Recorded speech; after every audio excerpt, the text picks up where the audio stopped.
Senior अदाकारा बुशरा अंसारी ने कहा है कि अपने करीबी लोगों को खोने के बाद उनकी ज़िंदगी में बहुत तब्दीलियां आई।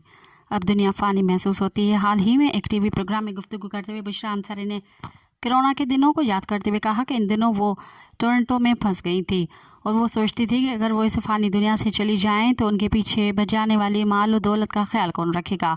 उनका कहना था कि मुझे साड़ियाँ जमा करने का बेहद शौक़ है, तो ये भी सोचा कि उन कीमती साड़ियों का क्या होगा।